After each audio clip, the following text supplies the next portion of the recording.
Story 1. This is kind of a I need advice, rant, insight post. My ex and I have been separated since May, divorced since September, and she somehow always finds a way to sneak into my life in one way or another. It's an email asking if I have something forgot to pack months and moths ago. 2 months ago she had packages delivered here on accident and we had to have a mutual friend pick it up. Now she has all of a sudden found out that we owe additional state taxes from 3 years ago when we were still married. Mind you, she's the one that cheated and wanted out of our marriage, but for someone who wants out of our marriage, she has done a good job of randomly appearing in my life. The second part is, she won't stop reaching out to my friends to talk, or hang out or want to meet up. Obviously they let me know, but they are people who were only friends with her because of me. Why continuously hassle them? I cannot understand the thought process here. On top of that, we moved to another city a few years back, but she is going down to the city we lived in before, not sure why. She didn't have any friends left there, and she reached out to my friends to see if they wanted to catch up. One of my best friends still lives there and she even reached out to here to catch up. This friend hasn't spoken to here since all the cheating stuff happened. Can someone please help me understand what is going on and maybe help me come up with something remedy this issue? Also, every time she pops up, it makes me feel like I've taken 3 steps back. Which is very unfortunate, because I have made great strides in my journey of healing. Update: my friend responded and told my ex that she wished her the best, but she found it inappropriate to meet and that it wasn't going to happen in a polite but firm way.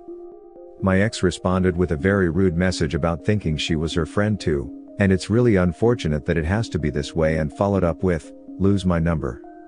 The mind-blowing audacity. It gives her validation that what she did was not that bad and keeps you tethered. She can't completely let go of you. It's like the analogy about the monkey with their hand stuck in a jar. If they let go they will be free, but to do so they will lose what they are holding. It is not regret. It is selfishness and greed. Go no contact and let your friends know that you have done so. Tell them what she is doing is none of your business, and that you would appreciate it if they don't share anything about you should they choose to talk to her. If more packages come, return to sender. I agree with this statement. She's just selfish woman, wants everything that in her reach. Now your friends were the one nearby, so she's wants to hang out with them after you were gone. This is the way, definitely a NC situation. Couldn't have said it better. Fairly simple, really. OP that grass that she thought was greener turns out that it tastes like crap. She's living a Groundhog Day life now. Every day the same. Every time she opens her eyes in the morning she's waking up to yet another karma day. That coworker whose D she couldn't get enough of, just a distant memory now. Oh, for the good old days when her life was simple. What you have to do, OP, is to develop an attitude of total indifference. Don't react to anything. No communication. No conversation. Don't react in any way. Any reaction is just ego kibble for her. If something is mistakenly delivered, just post it to her parents. She'll get the message. She has blown it. End of. Good luck.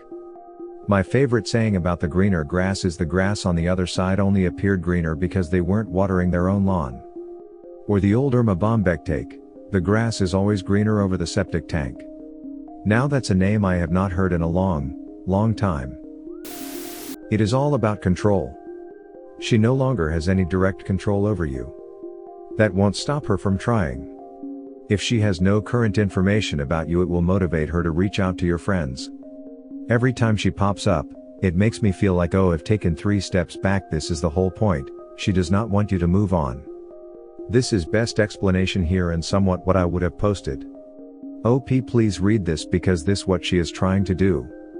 For real, I've had exes do this in the past. Don't play the game. Write rules to the new game, which is stop contacting me for any reason or I'm getting a restraining order. Tell your friends it's okay to be AH now. They owe her nothing and are only nice in case you get back together. If all else fails, change your name and flee the state. Story 2. Was supposed to get married this year. Fiance and I were long distance for 6 years. Late last year, when I was about to move home to finally close the distance, I had major cold feet. FOMO ed on life in the big city, Felt that Arce's life has been lackluster. You'd think that every time I see my fiance I can't stop wanting to touch or sleep with him, but no. Sometimes I also guiltily want to date other people, or find someone taller or something. My fiance kind of broke up with me. I didn't let him.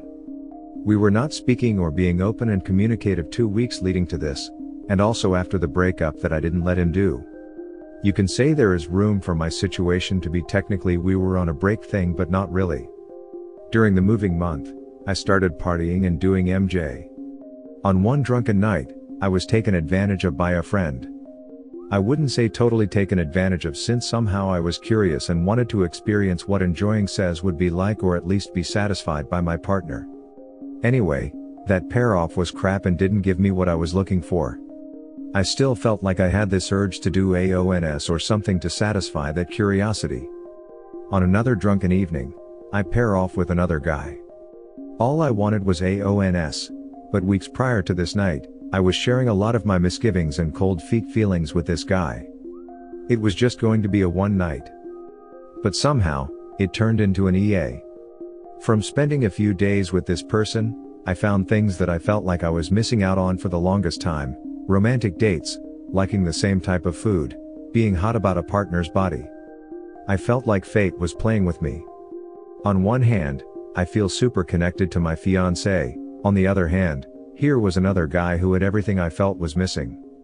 And I had to decide. I eventually flew back. I was so confused about the whole EA/PA.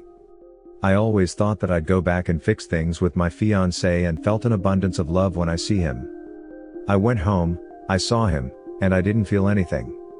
I had no urge to fix it. He was very confused. He eventually got it out of me that I did something with two guys. He of course is very hurt when it sunk in. 3 months have now passed. I didn't try to fix it or do anything to make it up or make it better for him. Right now I can see him hurting so bad or just plain disappointed. I want to undo his hurt, or at least make him feel better. I'm still very unsure about should I fix my relationship with my fiancé. I don't like seeing him hurt. At the very least I want to not see him suffer. But at the same time, I don't really know if I want to get back together. The reason for not being sure of wanting to get back together is that I don't know if we should get married at all with cheating, an affair like this to begin with. And what if I feel I still want to be with him? At the beginning, I was on a romantic high caused by the third party. And now 3 months later I am more clear-headed about that high. So I guess my question is, should I let his hurt just go on, and leave him be? Or try to lessen the hurt and be there for him without any commitment to wanting to get back together? Am I just overthinking this, or silly for even wanting to unhurt him but not commit when we are not even married or have kids in the first place? I've lived the past 7 years thinking I will marry this guy. I cannot imagine a future without him, that's why I'm very inclined to unhurt him. But at the same time, we were supposed to get married and cross that finish line, but I cheated at the last minute. And then, I couldn't commit to fixing it. Maybe it's natural to wonder about dating other people while in a relationship, but every now and then I would wonder, is this the one? If I commit to fixing it, I'm also afraid of all the judgment from friends he's told. I'm afraid that what if I don't get the physical intimacy I was seeking, and all this external pressures and his loss of trust in me will be too much, that I would just repeat this cycle again. I went to counseling, and I feel like the counselor as good as told me to not solve it and find the physical intimacy that I'm seeking with someone else, since I will always look for it, etc. But yeah, weirdly I couldn't let go of the connection I had with fiancé, ex-fiancé. You've already hurt him, and if you aren't 100% committed to him, all you're going to do is to continue to twist the knife. You obviously aren't ready to settle down with anyone at this time. Not letting him break up with you while you continue to waffle and have ONS is honestly cake eating, and cruel. Break it off and let him be. Know this, though, that bridge will be burned and there will be no going back to him. I don't wish you ill, however, you are showing extreme selfishness and being self-centered. If you don't change those behaviors and thinking, it will eventually catch up to you and you won't be happy in any relationship. You also may end up on the other side of what you put your fiancé through. Good luck! Probably a lot to dig into here. First, those of us who have been unfaithful really need to look at what we are missing, not what we think our partner is missing. Second, You may be sticking too much in your shame? The way you write you're not yet taking full responsibility. I was taken advantage of, here's my backstory, maybe on a break but not really, etc. We have to accept that no matter what the circumstances, absolutely nothing justifies cheating. We made a choice. We chose to cheat. Some of us more than once like you did. We continued that behavior instead of doing the right thing and ending our relationship or talking with our partner. Only you and your partner can decide if you want to try to heal. But the way you write about it, I would ask you if you think you're in the right mindset to do that. You describe staying as it will unhurt him, but really nothing will unhurt him. Staying and reconciling is what we choose to do if we still want the relationship. Reconciliation is not absolution, it doesn't minimize pain, in fact it's damn hard, it doesn't make us more enlightened. It's just what we choose when we look at the crappy mess we made and we say we still want this partner. That's it. If you don't want him, you can still help with his grief by answering questions and giving him full honesty. And then you go away. Good luck, OP. Worldwide comments of the day. Story 1. She is looking for a reason to cheat. Must be some new hot guy around. I mean, if he isn't showering and covered in dirt, that's one thing. But rough hands and beard? That sounds like someone who is working daily trying to make a living. Story 1. Reverse roles. OP is a man instead complaining about his woman not keeping up appearances. He would be ridiculed as a shallow jerk in many circles. Girl does it and gets advice from comments to leave the guy. Go figure. Thanks for watching. Don't forget to subscribe for more interesting and relatable Reddit videos.